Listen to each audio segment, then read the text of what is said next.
welcome to Backstage with Richard Ridge, the national tour of the Tony Award-winning Best Musical, Hadestown, which is now playing at the Orpheum Theater in San Francisco through July 3rd, has found its brand new Orpheus. Please welcome Chibueze Ihuoma. Welcome, my friend. Did I pronounce it right? Yes, sir. Right on the money. Listen, I am so excited to be sitting with you, my friend. First of all, how are you and where are you? I'm doing really great. I'm in San Francisco. The weather is beautiful and honestly perfect. Got me thinking about future plans. Who knows? Who knows?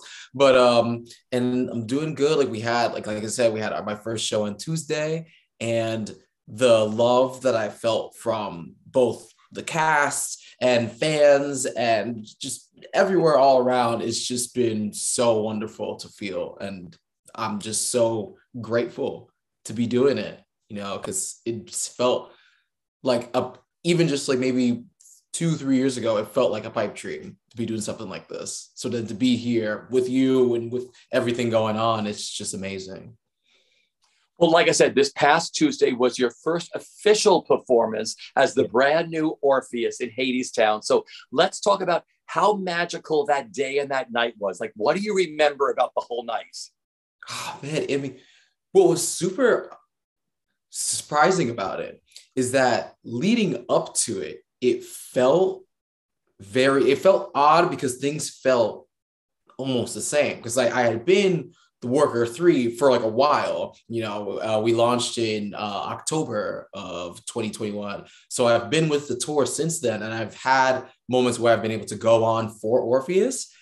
And so going into the day, it felt kind of like, oh yeah, like, I'm just going to come in, do the stuff. And then it started to click a little more when I went into the dressing room and I was like, oh wait, this is the principal dressing room. This is not my dressing room. And then I saw people were leaving like different notes and stuff like that, which was super sweet, both from the cast and from the producer team and like flowers and this and that. And I was just like, oh wait, something's happening. And then like things just kept clicking in more and more and more as the night went on. And then by the time we hit intermission and I sang Wait For Me, and then like went off stage after that, I was like, oh wow, that's gonna be every day. And then like usually Wait For Me has like a massive applause just because of all the different things that are going on, from like the lights and the singing and the different choreo stuff and the swinging lamps and all that stuff. So then being backstage and hearing that like uproarious applause and being like, oh, I'm going to be able to feel that every night. That was the moment where it fully clicked in. And I was like, okay, this is happening. Yeah. So when you took your bow that night, do you remember your bow on Tuesday? Yeah. I mean, I remember the bow. That there's a part of me that still has slight understudy brain, because I'm always very much looking for where my spot is in the bow, because I'm like, okay, I'm on 8, I'm on 10, I'm on 8, I'm on 8. So I went up to it, and then when I did, we did the individual bows, then that was also a really wonderful feeling of being like, oh, this is me now. This isn't me filling in for someone. This is just the spot I have, and it's now this is the first step of the journey of exploring the character, exploring the role, exploring being a part of this company in a new way. And it was truly magnificent. Well, this is so well deserved. I'm not calling it a promotion, but I think it's like, it's what an incredible thing. Because give me your journey with Hadestown, with the tour. How did it all begin? You were in the workman's chorus. Like, tell me about that in the workers' chorus. Yeah, I mean, when I first got involved with Hadestown, or I guess my specific relationship with it goes way, way back, even before auditioning, because I was just a huge fan, like I only graduated last year from college. So like when the first 2016 Off-Broadway album came out, I was a huge fan of that, like basically one of the Hadestown stands on the internet. That was also me. And I thought to myself, especially all of Orpheus's falsetto vocal lines, I was like, this is just breathtaking. And this is something you don't see. I mean, so much of the show has aspects of like, you don't see this all the time in theater. But that was another one that's really stuck out to me. And then, you know, as much as, and there are still moments in the show where he, as well as other people, get to belt their faces off in the way that we all love in traditional theater. I just thought it was so exciting to have the focus of the lead man character be so soft and so have this almost feeling of effervescence.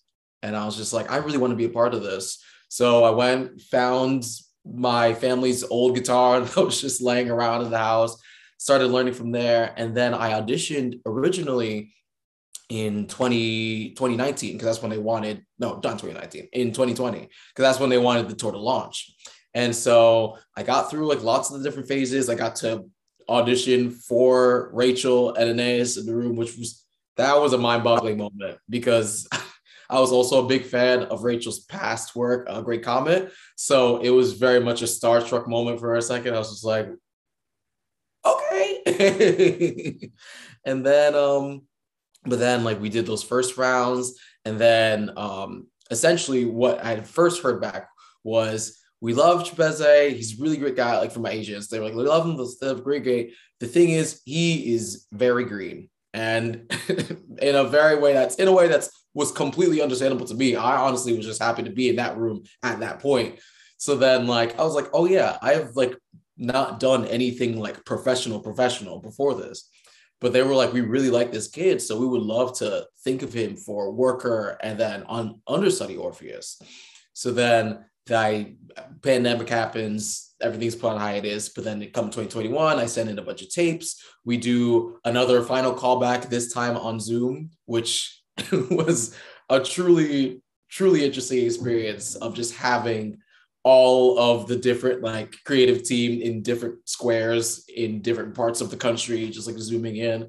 And I was just like, this is odd, but also was kind of comforting, because it was my own space that I was in. So I felt in some ways I was able to lean in and kind of like relax more and just give myself to the moment of the audition, to the pieces that we were singing, as opposed to like feeling like, oh, I'm prepped up and this is my time to, you know. And then I got to join the tour shortly after that, and it's been such a wonderful time with the show, because I've been able to I never thought of myself as a dancer first, so it was a really exciting moment to like just really focus on that, and then like really build that aspect of my body and of my artistry. And the workers chorus as a family is one of the best families you can have, because there'll be so many like times of like genuine connection that we get to make with each other, and like every worker is encouraged to feel individual while in the group. It isn't until, say, we go into the underground where any individuality just kind of comes from how they do the step, as opposed to you intentionally trying to do something. But in the above ground, people are doing crazy stuff. Like Lindsay Hales is like almost like this like smooth wraith that like who can move her body in any way that she wants to, whereas Jamari is like this powerhouse, and then like he'll jump between like these super strong movements, but then also like add like a little bit of flair in there or something like that. So we were all able to explore so much as workers, and I felt like that additional sense of freedom and of comfort really helped whenever I would go on for Nick as an understudy. And then I was able to build Orpheus from there, so that by the time Tuesday came along, it didn't feel so much like, oh my God, like this is like a completely new thing and something. It was like, okay, I know what this is. I know what it's like to interact with these different people, like to interact with Morgan as Eurydice, to interact with Kimberly as Persephone, Kevin as Hades, all that. So then by the time like we started the show, everything just kind of fell into place, and it was really wonderful. Do you remember the first night you went on for Orpheus as an understudy? Ooh, because everybody I talked about was like, they said, Richard, it's a blur. I was pushed out there and I took my bow. That's all I remember. So what was it like you? Oh man, no, Rich. Honestly, I remember it very vividly, but also because it was a wild day. So we were just had started off in Washington, D.C. at the Kennedy Center. And this was the middle of our third week. Yeah, I want to say the middle of our third week, the last week at the Kennedy Center. And we're working on understudy rehearsals because like we're gearing toward the first put-in. So we can have that first layer of coverage for everybody. And I'm just chilling in my hotel room, not like, not giving a care, just like lounging before the rehearsal starts. And then I get a call from the stage manager. And like at this point, mind you, I've only learned the first half of the show. Act two isn't the craziest thing blocking wise, and I knew all my music, but I still hadn't been formally taught Act two. So I was like, okay. So like, oh, getting a call from the stage manager. I'm like, what's going on? And then she says, hey, so Nick is out. You're gonna be on. You have rehearsal in 2 hours. And this was maybe like 10 a.m. And so I was like, okay, nice, cool. We're gonna do it. And there was a sense a little bit of like, or honestly, I was gonna say there was a sense of nervousness. I didn't feel too nervous about it, actually. It felt it was very sudden and it was very exciting and it was very like, whoa, what's going on? But like, I think there was a big part of me inside that was like, oh, hell yeah. like, let's do it. Like, it was like, and so then when we did the rehearsals, I was working with the dance captain and the stage manager to fill in the spots. And there's like a whole fight scene that I essentially just kind of had to learn with the two of them, as opposed to the full like worker ensemble and Orpheus being in it. But then like we did all that stuff, did the show. I think, no, that was not, I was going to say, honestly, like blocking wise, most things went well. There was one understudy one where I did where Orpheus reveals of the flower during Wedding Song. And instead of it just staying in my hand, it kind of like catapulted and then was flying. And we were all like, oh no, please don't fall into the audience. Please don't fall into the audience. And then it did land on the stage. And Morgan, being the class actor that she is, really like almost played it as if it had grown from the ground instead. And then like, honestly, the moment was just as good, if not, well, they're both wonderful in their own ways. I will stick to the original blocking from now on, but that show was really wonderful because again, it was a moment where I felt the full support of everyone, and everyone was holding each other and holding me with such care. And that, I think that's another thing that made it a really, really wonderful night, as opposed to one that could be, very stressful. Yeah. No, but that's the great thing about theater, and that's the great thing about your creative team on Hadestown, that if something like that happens, you turn it into a moment. It's what you did with the flower. And looking, the audience that was there probably saw this special performance of her going down and picking up this flower. Yeah. And then they're the ones that will get it forever. They got this limited edition. This is such a special show, Hadestown. Like I said, you were a fan of this first, as we all were. I mean, when this was first announced, I was like, we had never seen anything like Hadestown on stage. Mm-hmm. Absolutely brilliant. So what is it like living in the world of Hadestown, this incredible musical, and seeing yourself represented, which I think is really important to young kids that are coming to the theater for the first time and saying, oh my gosh, he looks like me. I can do this. What that means to you.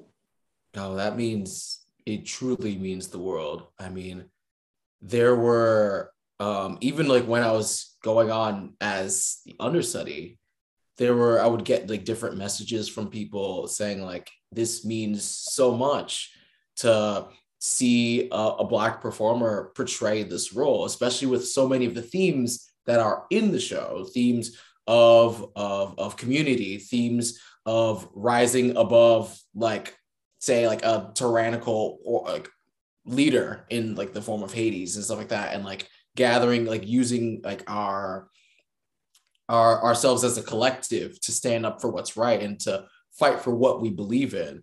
But then also at the same time, there was something very radical about having a Black character in that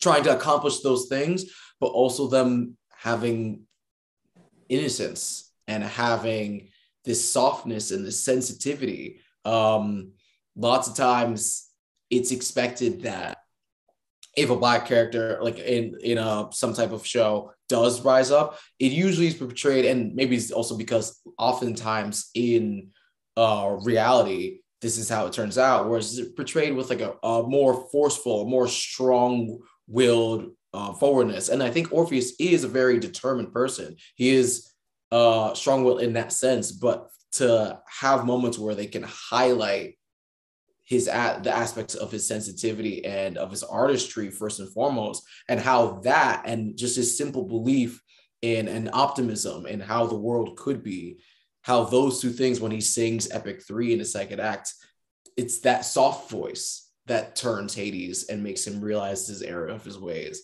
And it's just not typical.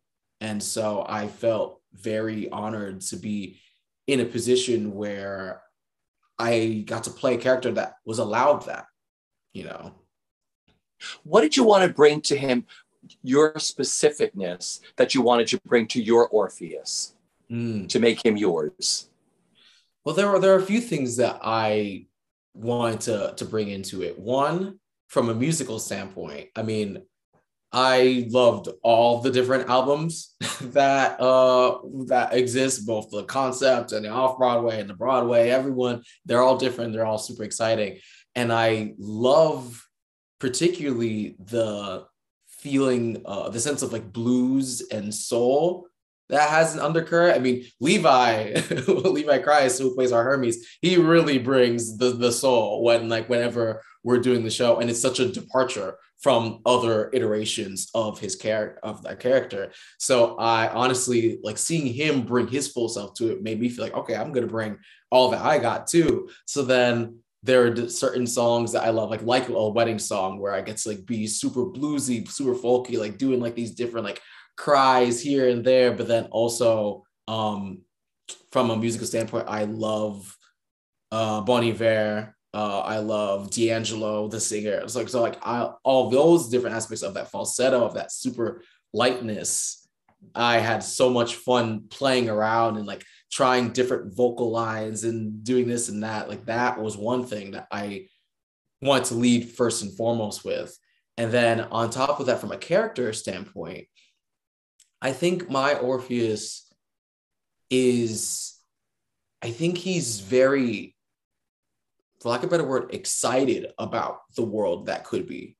Like, I think he envisions that world and it fills him with all of this life, and it fills him with like this like almost like rush of energy and this like kinetic feeling that I think I'm able to bring out in a lot of different moments of the show. And I think in some ways, part of his journey actually is learning how to channel that bubbling optimism feeling into more direct, into more precise action, and like into a way that is still true to him and still comes from his heart, but also can be received by others. Like, I think when it comes to like his love relationship with Eurydice, he sees her and like he sees everything that he has ever wanted in a person in her immediately. And there's this one line early in the show that Hermes says,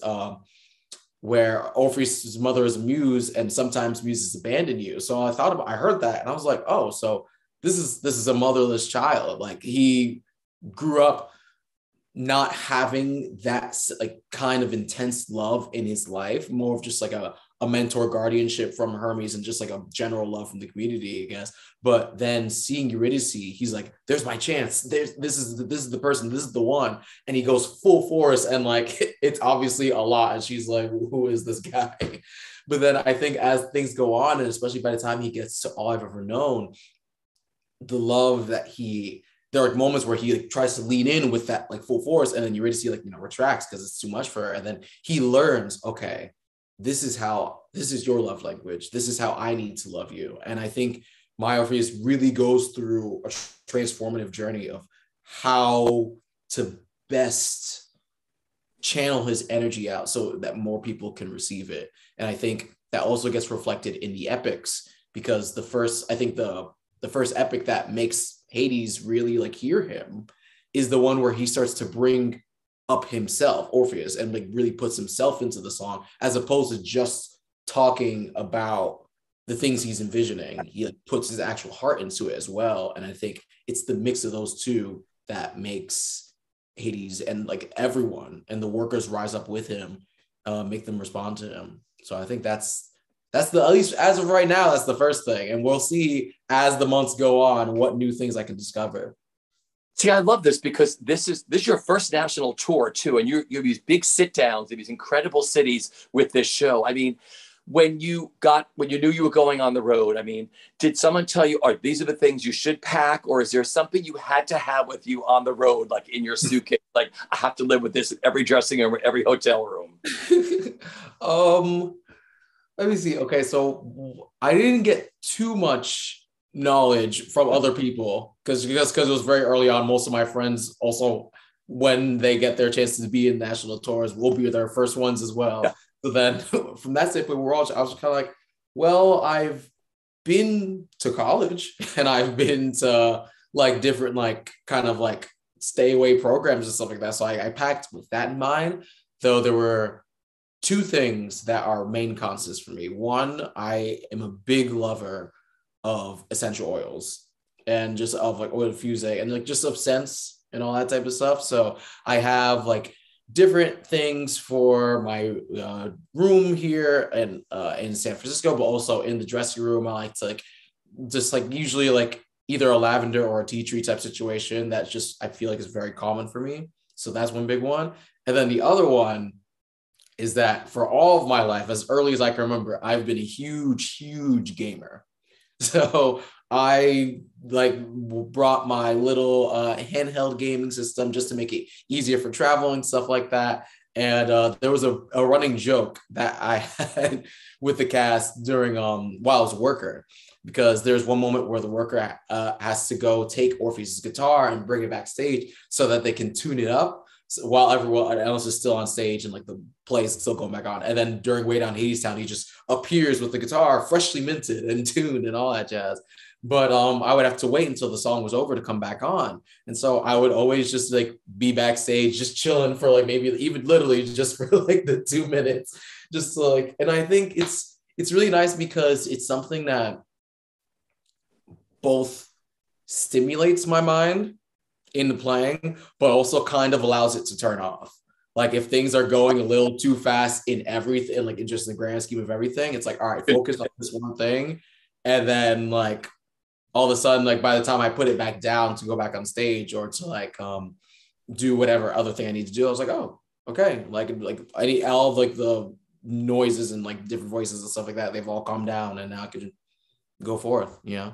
Love that. Now, listen, growing up, didn't your family want all of your siblings to become doctors? Yes, very much so. Or businessmen or lawyers, you know, something that I think a lot of the times, especially with immigrant families, when they first come to America, they have an idea of what American success is. And then on top of that, they think of things that like, oh, okay, what is something that is like super high achieving, but technically everyone can do? Because there's certain, you know, there's just a certain thing when it comes to something like a job in the arts where like you might have like a profound love for it, but like you just know for yourself, it's like, oh, this, but like doing all this singing stuff or like this guitar playing stuff, all that type of stuff is not for me. So they were like, oh, but he can be smart and he can go to school and he can do all this type of stuff. So then that was kind of like what they had originally wanted from me. I remember even once telling an uncle of mine that like, you know, like as a kid, people were like, oh, like, I want to be an astronaut or something like that. I remember telling an uncle that and he was like, no, you're going to be like, it's either a doctor or this, that. And I was like, well, you know, they're scientists too, kind of. But when it came for me in music, it started off as more of, I guess, an extracurricular, like outside of class thing. But I didn't, like, I think it was really subconscious because I just kept coming back to it. every single year. And like the prerequisite for my family was that, okay, well, if you're doing this, you gotta get really good grades. So I made sure to keep the grades up. And that was honestly, to do the arts was a big motivator. And then by the time I got to high school, I did this one program that they have at the New Jersey Arts Performing like Center. And it's just like, it's kind of, I'm not sure what I would liken it to, but like, it was just like a standard, like intensive, an acting intensive. And that was the first time I had been surrounded by arts and by arts professionals and by people as passionate about music and theater and acting as much as I was for an entire day. Usually it's just like, 2 hours after school. And then that moment happened. I was like, oh, this is it. Like, this is what I want to do. And so when I told my parents that, they were like, oh, kind of panicking. But then my answer to that for them was, okay, I will do everything in my power right now to show you that this is possible. So I applied for every single program imaginable. And like every summer I was doing some type of some type of audition based program. And then eventually I did the NYU version of like the summer one. And then that was like a big one for them because they were like, oh, okay. So like people actually go to school for this and like do that. And then so when I went to NYU, I was just trying to do show after show, anything I could get my hands on and to bring them to, so that they could feel firsthand like, oh, like this is really something.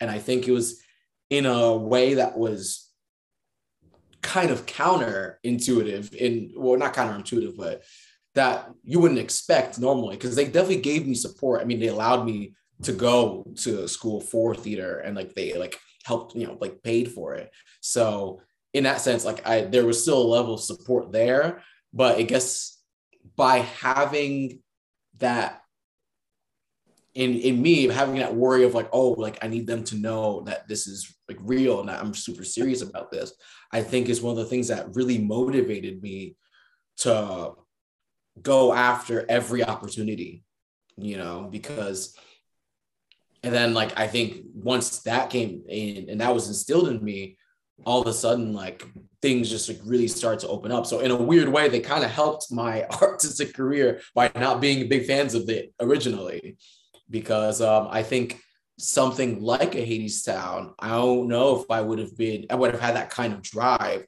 to, because like before I decided I wanted to audition for it, I didn't know anything about guitar.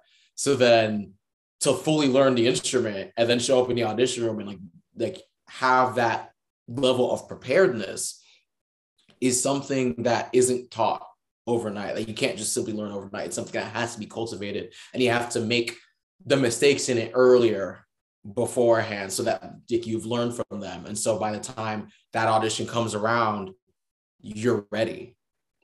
Well, see, I like that, you kept your grades up in school, so you can tell your parents now, I can play a doctor and I can play a lawyer. And very well in school, right? I can play them now, right? Yes, sir. Yes, sir. And honestly, I think of art itself as something that truly heals people.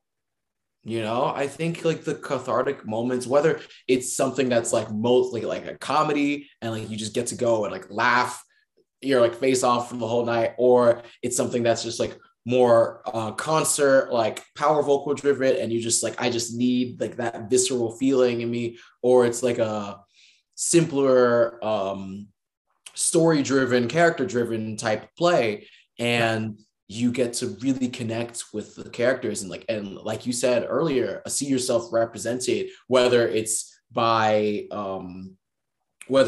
outward appearance or whether it's from just something that you spiritually connect with in terms of like the struggle that character's going through, and seeing them possibly like overcome it or seeing them navigate it is something that can be extremely, extremely therapeutic. So in a sense, I did become the doctor they wanted, just a different kind than they expected. I love that. Well, we're just about out of time, but you've been able to meet the fans in some of these cities so far after the show, or I know it's still, with COVID safety and everything, but this show and your performance, I'm sure, is touching so many people. Have you been able to connect with the fans a little bit? Yeah, I mean, it's been interesting because, like you said, yeah, with COVID, we can't do too many general Yeah. like stage dory type of interactions. But and this is where a moment of wow, technology has really brought us far as like kicks in where lots of fans now reach out on social media and they'll either post in their stories like something like, hey, we saw Hadestown, we loved it so much, or like they'll shout out specific people, or they'll send you like a direct message, and then they'll like be so, and like I think that level like actually being away from the other person lets them like really articulate how they feel about the moment. And then also like the Town fandom specifically, they are they really really know how to show the love, and especially through lots of different artists that make different fan arts of like of our interpretations of these characters and represent them in this beautiful way. And it truly is the most wonderful thing to like, you know, like go to your phone, like, you know, you leave and you say hi to everyone from like the social distance, and then like you go home and you see your phone, and then like you see someone has made this like gorgeous art, like just absolutely stunning artwork, and they express like, yeah, like this person really touched me in their performance, and I'm just so glad I got to see them. And then we get to have that type of direct interaction with them, and then it's also kind of cool because you also like you try to share the love with them back by where they like make the artwork, and you're like, hey, everyone go look at this person because they're doing amazing things, and also like they touched me, you know, in the same way I got to touch them with their art, they touched me. And so that kind of relationship has been one I've really appreciated and really come to cherish. I love that, because I was going to ask you what is one of the best parts of being a part of Hadestown. I'm sure that's a big one because this is a show that has touched so many people, and you will continue to do that as you travel on your national tour across the country with this amazing show and your amazing performance. Thank you so much. It's going to be a wild journey, but I'm so excited for it. And it's already kicked off to a great start. Well, once again, you are the newest Orpheus in the national tour of Hadestown. To find out where to see him in Hadestown, go to hadestown.com to find a city near you. I've had a blast with you today. This has been so much fun. Yeah, this has been a pleasure. It was wild because I watched the show normally. So I'm like, wow, I'm about to tune in or like go on BroadwayWorld next time and be like, that's me. There it is. Crazy stuff. Have the best time. Thank you for doing what you do, my friend. And everybody go to the theater and see him on tour in Hadestown. Take care, everyone.